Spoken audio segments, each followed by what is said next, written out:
I'm a self-made man. நானா தான் என்ன பண்ணிக்கிட்டேன். எவனும் எந்த கொம்பனும் நானா தன்னை பண்ணிக்க முடியாது. We are all built of thousands of others. நமக்குள்ள நம்ம அப்பா அம்மாவுடைய ஜீன்ஸ் உட்காந்துருக்கு. எங்கள் அப்பனை கண்டாலே எனக்கு பிடிக்கலைங்கிறான். அவன் முகத்தை பார்த்தா அவங்க அப்பனோட மூஞ்சி அப்படியே அடிச்சு ஒட்டியிருக்கான். நீ என்ன பண்ணுவ? நீ இந்த குணா படத்தில் கமல் சொல்லுவாள், இது என் மூஞ்சியில் எங்கள் அப்பா மூஞ்சி என் மூஞ்சியில் ஒட்ட வச்சுட்டாரும்ப. ஒட்ட வச்சு தான் அனுப்புகிறான். ஏதோ ஒரு பாட்டி கணக்கில் புலியா இருந்தாக்கா பேரனுக்கு திடீர்னு கணக்கு நல்லா போகிறான். பரம்பரையில் வர எவனுக்குமே கணக்கு வராது. உங்கள் அப்பனுக்கு ஆச்சரியமாக இருக்குது, இவன் எப்படிடா 100க்கு 100 ஏதோ ஒரு பாட்டிக்கு வந்து she is number friendly. So nobody can stand on one's own leg. We are all made of thousands of others. நம்ம சுற்றி இருக்கிறவங்களை நம்ம இன்ஃப்ளூயன்ஸ் பண்ணிக்கிட்டே இருக்காங்க. ஒருத்தருக்கையை ஒருத்தர் பிடிச்சிக்கிட்டே தான் சார் இந்த உலகத்தில் வாழ முடியும். எனக்கு என்ன கேள்வின்னா, இந்த ஆற்றல் குதிப்பதற்கு ஒரு நிமிஷம் முன்னால் சித்தார்த்தாவினுடைய மனசில் ஒருத்தரினுடைய முகம் கூட அலை அடிக்கவில்லையா? யாரோ ஒருத்தர், நான் இல்லாட்ட இந்த உயிர் துடிக்கும் அப்படின்னு நமக்கெல்லாம் யாரோ ஒருத்தர் இருக்கணும்ல. இருக்காங்களா சார்? இருக்கணும். அப்படிப்பட்ட உயிருக்காக நாம் வாழணும். என்ன சார் பிரச்சனை? கடைசியில் ஒரு இமெயில் அனுப்பிச்சிருக்காரு. அவருக்கு எவ்வளவு பேங்க்கில் எவ்வளோ அவரை கேட்டு தொந்தரவு பண்ணுறாங்க, இன்கம் டேக்ஸ் வந்து எவ்வளவு அட்டாச் பண்ணியிருக்காங்க, எவ்வளவு அசட்ஸ் இருக்குதுன்னு போட்டிருக்காரு. அசட்ஸ் அதாவது அவருக்கு இருக்கிற சொத்துக்கள், assets are far more than is liabilities. So அவருடைய பிரச்சனை ஒரு லிக்விடிட்டி பிரச்சனை மாத்திரம்தான். ஸோ அந்த விஷயம் தெரிஞ்சவங்களுக்கு அது புரியும். It's a liquidity problem.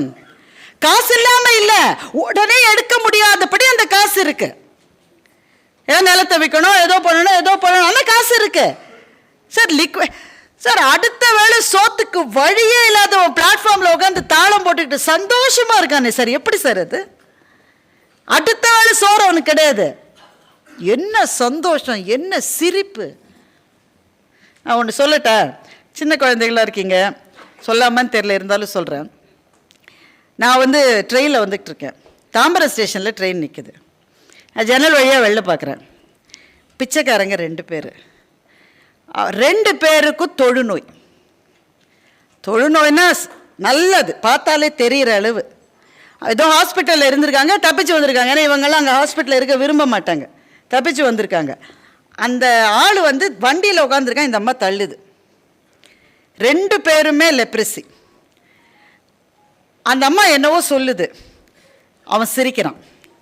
அவன் ஏதோ சொல்கிறான், அந்த அம்மா சிரிக்குது. 2 பேரும் சிரிக்கிறாங்க. அப்படி மனப்பூர்வமான ஒரு சிரிப்பு, ததும்பி வருகிற சிரிப்பு. அதுக்கப்புறம் அந்த அம்மா ஏதோ சொல்லுது. அவன் என்ன பண்ணுறான், குனிஞ்சு அந்த அம்மாவோட காலை வந்து அப்படி கிள்றான். ஏன்னா பக்கத்தில் கால் தானே இருக்குது, அப்படி கிள்றான். அவள் செல்லமாக அவன் தலையில் அடிக்கிறான். ட்ரெயின் போயிடுச்சு. என்னால் அந்த காட்சியை மறக்க முடியல. என்ன பேசினாங்க 2 பேரும்? அவ்வளவு சந்தோஷமாக எதை பகிர்ந்து கொண்டார்கள்? அந்த உறவில் ஒன்றுமே கிடையாது. 2 பேருக்கும் தொழுநோய், பிச்சை எடுக்கிற வாழ்க்கை. ஆனால் அவங்களுக்குள்ளே இருக்கிற இன்டிமசியை பார்த்தா சத்தியமாக சொல்கிறேன், உங்களுக்கு பொறாமையா இல்லை? எப்போ கடைசியில் வீட்டுக்கார மாட்டேன் நல்லா சிரித்து பேசுனீங்க?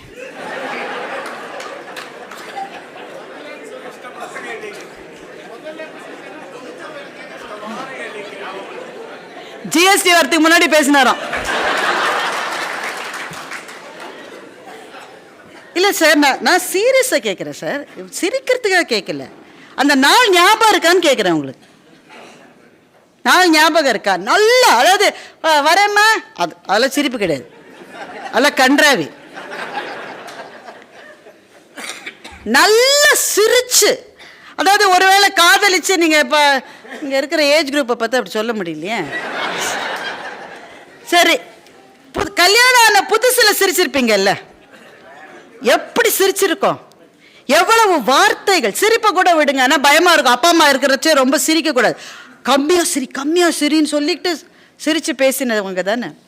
தபு சங்கர் ஒரு கவிதை எழுதினார். திடீர்னு வானவில் தேநீர்லாம் சொல்லிட்டு கவிதை சொல்லனா அந்த பேச்சு எப்படி சரியாக இருக்குமா? நீங்களே போய் வெளில போய் துப்ப மாட்டீங்க? இந்த மாதிரி என்ன வானவில் தேநீர் நிஜம் கடைசியில் பொருளாதாரத்தை பற்றி பேசிட்டு போயிடுச்சு. தபு சங்கர் ஒரு கவிதை எழுதுகிறார். 5 மணிக்கு சந்திப்பதாக சொன்னாய், முதலில் 5 மணிக்காக காத்திருந்தேன். 5 மணி ஆனதும் உனக்காக காத்திருந்தேன். நான் காதலிக்க ஆரம்பித்திருக்கிறேனா, காத்திருக்க ஆரம்பிக்கிறேனா என்று தபு சங்கர் கவிதை எழுதினார். இப்போ இந்த கவிதையை 20 வயசுல கேட்டால் எப்படி இருக்கும்? அப்படியே நான் நினைச்சதே எழுதியிருக்கோம். 45 வயசுல கேட்டால் எப்படி இருக்கும்? வேலை இல்லாத நாய் சும்மா உட்காந்து காத்துட்டு.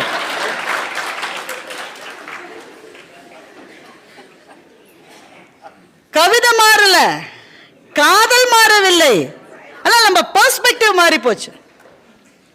சரி, காத்திருக்க வேணாம். காத்திருந்தாலே கோவம் வருது சார். ஒரு காலத்தில் எவ்வளோ நேரம் காத்திருந்தாலும் நல்லா இருந்தது. நீ எப்போ வேணா வாடாக்கண்ணு, பரவாயில்லடாக்க, நீ வந்தா போறோம் சொல்லியிருக்கீங்களா இல்லையா? சும்மா கதை அடிக்கூடாது. இப்போ 2 நிமிஷம் தான் அந்த அம்மா புடவைய அதுவும் புடவையும் சரியா கட்டிக்குது, தாறுமாறா கட்டிக்குது. 2 நிமிஷம் ஆகுது. உங்க அம்மாவில் வர சொல். வடாலைங்க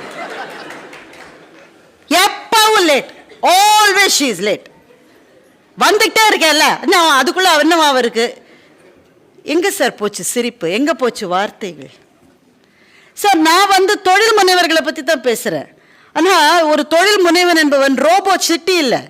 அவன் அதை பத்தியே யோசிச்சுட்டு இருக்க முடியாது. இதில் சக்தி வேண்டும் என்றால் அந்த சக்தி வீட்டிலிருந்து தான் வர வேண்டும் என்பதில் எனக்கு 2வது கருத்தே கிடையாது. கஷ்டங்கள் ரொம்ப வரும், நிறைய கஷ்டங்கள் வரும். அதை தாங்குவதற்கான சக்தியை கொடுக்கிற வீடுகள் நமக்கு அமையவில்லை என்றால் தற்கொலைகள் அதிகரிக்கும். தற்கொலைகள் அதிகரிக்கும். என்ன சார், கேவலம் ஒரு பேங்க் ஆளு, ஒரு ஐடி ஆளு, அவனை சமாளிக்க முடியாத நம்மால? அவனை நம்மளால சமாளிக்க முடியாது. அப்படித்தான் கேட்பான் அவன். ஏன்னா அவன் தலைக்கு மேலே 10 பேர் அவனை இருக்கிறான்ல. கொடுக்குறையா கொடுக்குற, எங்கே போயிடப்போற? இப்படி சொல்லிக்கிட்டே 20 வருஷத்தை தள்ளலாம்ல நம்ம. அவன் லண்டனுக்கு போயிருக்கானே, என்ன தெம்பில் இருக்கான்னு நான் கேளுங்க. விஜய் மாலியா அங்கே போய் 3ஆவதா கல்யாணம் பண்ணியிருக்காரு சார்.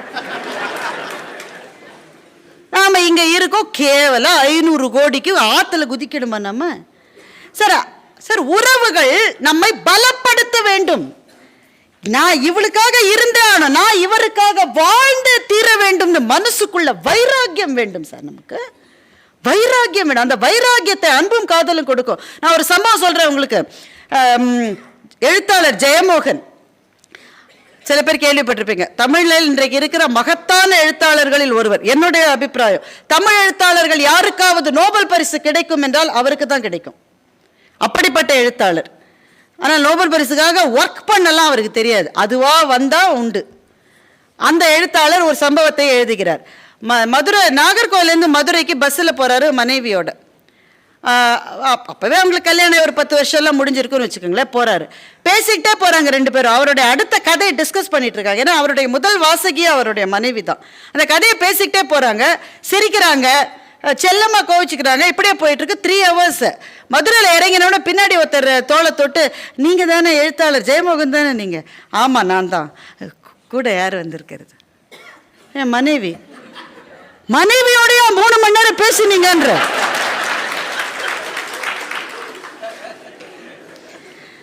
சார், இந்த கேள்வியை நம்ம ஆழமா யோசிச்சு பார்க்கணும். எங்கே உதிர்ந்து போனது நம் வாழ்க்கையிலிருந்து வார்த்தைகள்? யாராவது ஒரு ஆண், 40 வயசை தாண்டிய ஒரு ஆண், 45 வயசை தாண்டிய ஒரு ஆண் ஒரு ஃபோன் எடுத்து அப்புறமா பேசுற வெய் அப்படின்னா அந்த ஃபோனை பண்ணது அவருடைய மனைவின். சத்தியமா நான் சொல்லுவேன், 100% நான் சொல்லுவேன். அந்த அம்மாவும் அப்படித்தான். அவர் வரும்போது சீரியல் அப்படி பார்த்துட்டு இருக்கு. தோசை சுடவ, நான் சாப்பிட்டுட்டேன். சரி சார், அதோட முடிஞ்சிச்சு சார். அதோட அந்த நாள் முடிந்து விட்டது. எவ்வளோ வார்த்தை பேசினாங்க? தோசை சுடவா, சரி, 2 வார்த்தை. இவங்க தான் கல்யாணம் ஆன புதுல அந்த அம்மா சொல்லுது, நான் கத்திரிப்பு கலர் சுடிதார் போட்டுட்டு கன்னியாகுமரிக்கு எக்ஸ்கர்ஷன் போனேன்னு தெரியுமா? எங்கள் டீச்சர் எல்லாம் வந்திருந்தாங்க. 32வது தடவை சொல்லுது. முதல் தடவை கேட்குற மாதிரி, அப்படியா நீ சுடிதார் போட்டியா? ஏன்னா கல்யாணம் 3 மாதம் தான் இருக்கு சார். வார்த்தைகளை விட்டுறக்கூடாது சார். நமக்குள்ள கம்பேட்டபிலிட்டி இருக்காது. ஏன் இருக்கணும்? கணவனும் மனைவி ஒன்றே போல, ஒரே ரசனை. இவரும் இன்கம் டேக்ஸ்ல புலி, அந்த அம்மாவும் இன்கம் டேக்ஸ்ல புலி. இவரும் நெகோசியேஷன் ரொம்ப நல்லா பண்ணும், அந்த அம்மாவும் நெகோசியேஷன் நல்லா பண்ணும். இவரும் பெரிய பதவி இருக்கு, அந்த அம்மா. வாழ்க்கை புளிப்பா இருக்கும் சார், புளிப்பா இருக்கும். ஏன் 2 சங்கீத மேதைகள் கல்யாணம் பண்ணிக்கிட்டா அந்த மேரேஜ் ஏன் ஃபெயிலியர் ஆகுது? யோசிச்சு பாருங்க. சக்ஸஸ்ஃபுல்லாக இருக்காது அது. ஏன்னா என்னதான் அந்த அம்மா நல்லா பண்ணல, அந்த இடத்துல உனக்கு ஸ்ருதி இல்லைன்னு அவர் சொல்லிடுவார். வாழ்க்கையில் ஸ்ருதி போயிடும். கம்பேட்டபிலிட்டி இருக்கணும் சார், ஆனால் சிமிலாரிட்டி இருக்கணும்னு அவசியம் இல்லை. அவங்க எப்படி இருந்துட்டு போட்டுமே, அவங்க உலகம் சமையலறையாவே இருக்கட்டுமே, உங்களுக்கு நாளைக்கு ஒன்று என்றால் துடிக்க போகிற ஒரே உயிர் அந்த உயிர், ஒரே உயிர். அதுக்கு புரியாட்டாலும் பரவாயில்ல, பேசுங்கன்றான. பேசுங்க, ஜிஎஸ்டி பிரச்சனை எல்லாம் பேசுங்க, அதுக்கு ஒன்றும் புரியாது, பரவாயில்ல பரவாயில்ல, நல்லா இருக்கும். இப்போ ஆஃபீஸில் ஒர்க் பண்ணுறவங்களுக்குலாம் தெரியும், பெர்ஃபார்மன்ஸ் அப்ரைசல் ஒன்று எங்களுக்கு பண்ணுவாங்க. அந்த நாள் என்ன நாள்னாக்கா, நாங்கள் போய் எங்கள் மேனேஜர்கிட்ட சொல்லுவோம், நான் தான் இந்திரன், நான் தான் சந்திரன், நான் அத்தை பண்ணேன், நான் இதை பண்ணேன், நான் அதை செஞ்சேன், நான் இதை செஞ்சேன். உடனே மேனேஜர் சொல்லுவார், நீ பிடிங்கின எல்லா அணியும் தேவையில்லாத அணி. அதுதான் பெர்ஃபார்மன்ஸ் அப்ரைசல். ஒரு ஆளுக்கு இந்த மாதிரி அவன் நொந்து நூடுல்ஸாக வீட்டுக்கு வர வச்சுக்கோங்களேன், சுழிச்சிட்டான் தெரியுமா பெர்ஃபார்மன்ஸ் அப்ரைசலில் அப்படின்னா, மனைவி வந்து இதுவே உங்களுக்கு ஜாஸ்தி, எப்படித்தான் உங்களுக்கு இதை போட்டானே, இதை விட கம்மியான ரேட்டிங் தான் உங்களுக்கு ஆக்சுவலாக வந்திருக்கணும், அதான் உண்மை. ஆனால் அப்படி மனைவி சொன்னால் எப்படி இருக்கும்? அதுக்கு பதில் நாசமாக போகிறோம், உங்களுக்கா ரேட்டிங்கை குறைச்சிட்டான், அவன் விளங்காமல் போவான், அவனை மாரியா வந்து பிடுங்க, இப்படி ஏதாவது சொன்னால் போய் தான் சார், போய் தான், இது உண்மையாது. அவர் கூட தான் சொல்லியிருக்காரு, நீ தான் திலோத்தம ரம்ப மாதிரி இருக்கார், அது மட்டும் உண்மையா? அதுவும் பொய் தான் சார். இது பொய்கள் இல்லை சார். வாழ்க்கையில் அந்த மூட்டுக்கு நடுவில் ரெண்டு மூட்டு ஒன்றோடு ஒன்று தேயாமல் இருக்க நடுவில் ஒரு ஜெல்லை வச்சானே கடவுள், அது போல வார்த்தைகள் வாழ்க்கைக்கு தேவை. வார்த்தைகள் இருந்துகிட்டே இருக்கணும். இதெல்லாம் அட்வைஸ் பண்ணாதீங்க. ஒரு ஆள் என்கிட்ட சொன்னார், இன்னொரு இடத்துல இதை பேசினேன், அந்த ஆள் சொன்னேன், இதெல்லாம் அட்வைஸ் பண்ணாதீங்க. பேச ஆரம்பிச்சா சண்டை எங்கள் வீட்டில். யார் நீங்களா வந்து தீர்த்து வைப்பீங்க? வாயை திறந்தா சண்டை. சண்டை வந்தால் நல்லதுன்னு நான் அவர்கிட்ட சொன்னேன். சார், இந்த ஆளோட சண்டை போட்டு பிரயோஜனம் இல்லைன்ற நிலைமைக்கு போயிட்டா அதோட முடிஞ்சது கதை. சண்டை இருக்கிற மட்டும் there is still hope. இப்போ பாகிஸ்தானோட பேச்சுவார்த்தை நடக்குது, எதுவுமே ஒத்துக்கல, அவங்களும் ஒத்துக்கல, நாமும் ஒத்துக்கல. அடுத்த பேச்சுவார்த்தைக்கு தேதி குறிப்பிட்டாலே அந்த பேச்சுவார்த்தை வெற்றி, அது தெரியுமா உங்களுக்கு? அடுத்த பேச்சுவார்த்தைக்கு தேதி கூட குறிப்பிடாமல் அவங்க டிஸ்பர்ஸ் ஆயிட்டாங்கன்னாக்கா பேச்சுவார்த்தை தோல்வி. நீங்கள் இப்போ ஹெட்லைன்ஸ் பார்க்குறீங்களா, பேச்சுவார்த்தை வெற்றி அடைந்தது. என்ன வெற்றின்னு யோசிச்சு பாருங்க. அடுத்த பேச்சுவார்த்தைக்கு நாள் குறிச்சிருப்பாங்க, அவ்வளோதான் வெற்றி. ஆனால் as long as you keep the road open for dialogue, it is still a success. சண்டை வந்தால் பரவாயில்ல, பேசிட்டு இருக்கீங்க இல்லை, சண்டை வந்தால் ஒரு சமாதானம் வரத்தானே வரும். அப்போ அந்த பேச்சு என்பது முக்கியம். வீட்டில் மாத்திரம் இல்லை, பிள்ளைகளோடலாம் பேச முடியாது, ஏன்னா அதுங்க எப்போ என்னத்தையோ பார்த்துக்கிட்டே இருக்கு. ஓடிடு சார், நான் சொல்லலடா, கதறினேன், சொல்லலை. ஒரு ரொம்ப நேரம் பேசியிருக்காரு, 5 நிமிஷம் கழிச்சு தான் காதுலேருந்து எடுத்திருக்கான். பேச்சுவார்த்தைகளே இல்லை பார்த்தீங்களா? ஒரு வீட்டில் அம்மா, அப்பா, பையன், பொண்ணு 4 பேர் உட்காந்து பேசிகிட்டு இருக்காங்க. ஆனால் ஒருத்தரோட ஒருத்தர் இல்லை, அவங்க ஃபோனில் யாரோடய பேசிகிட்டு இருக்காங்க. இது நடக்காத வீடுகளை நீங்கள் பார்த்துக்க. ஹோட்டலுக்கு சாப்பிட போகிறோம் சார், சாதாரண ஹோட்டல் இல்லை, பணம் செலவழிச்சு போகிறோம். இந்த உள்ளே போய் அந்த மெனு கார்டை பார்த்தோன்னே அந்த அம்மாவுக்கு இதே அதிர்ச்சி வருது. ஏண்டா சூப்பா 700 ரூபாய் போட்டிருக்கான், நீ வாயை திறக்காம வான்னு அப்போவே சொன்னவனு. நீ எப்படி 2 இட்லி தானே தின்னு போகிற, சூப் 700 ரூபாய் இருந்தால் உனக்கு என்ன, பேசாமல் இருன்றான். அவன் ஏதோ ஒன்று ஆர்டர் பண்ணுறான், கொசன்னு ஒன்று வருது, அது அவனாலேயே சாப்பிட முடியல. அதுக்கு என்ன பேருன்னு நமக்கு சொல்லவே வரல. கயாம் மயான்னு ஏதோ ஒன்று இருக்கு. அது 2 ஸ்பூன் சாப்பிட்டுட்டு இட்ஸ் நாட் குட் ஓகே அப்படின்றான். 2000 ரூபாய் கட்டிட்டு வெளில வர்றாரு. அந்த டேபிளில் 4 பேர் உட்காந்துருக்காங்க சார். அநேகமாக அந்த அம்மா ஃபோன் பார்க்காது, அம்மாக்களும் இப்போ பார்க்க ஆரம்பிச்சிருக்காங்க. இந்த நல்ல விஷயம் அது. அந்த அம்மா யாரோடையோ அதுக்குள்ளே ஒரு ஃபோட்டோவை எடுத்து அட் த ரெஸ்டாரண்ட் அப்படின்னு ஃபேஸ்புக்கில் ஸ்டேட்டஸ் போட்டது. நீ ரெஸ்டாரண்ட்டுக்கு வந்திய கழுத, ஒருத்தரோட ஒருத்தர் பேசினியா நீ? அந்த பையன் ஃபோன்லேயே இருக்கான். அந்த பொண்ணு நிமிர்ந்து இன்னும் பார்க்கல, இனிமேல் தான் அது நிமிர போகுது. அப்பா யாரோடைய சத்தமாக ஃபோனில் பேசிகிட்டு இருக்காரு. சார், என்னைக்கு ஜிஎஸ்டி வந்ததோ சார் அன்னியோட போச்சு சார்னு பேசிகிட்டு இருக்காரு ரெஸ்டாரண்ட்டில். அவர் சாப்பிட்டதுக்கும் ஜிஎஸ்டி இருக்குது, அது வேறு விஷயம். ஒருத்தரோட ஒருத்தர் பேசினோம்மா இல்லையே, வார்த்தைகளே அவ்வளோ குறைவாக போச்சு சார். வானவில் தேநீர் என்பது ஒரு உருவகம்னு நான் சொன்னேன். ஆனால் அந்த வானவிலை எவ்வளவு நேரம் தனியாக உங்களால் பார்த்து விட முடியும்? கூட மனசுக்கு பிடித்த ஒரு உறவு அல்லது ஒரு நட்பு இல்லாமல் இயற்கையை கூட ரசிக்க முடியாது என்கிற போது அதுதான் தேவை. அதிகமாக நேரம் இல்லை.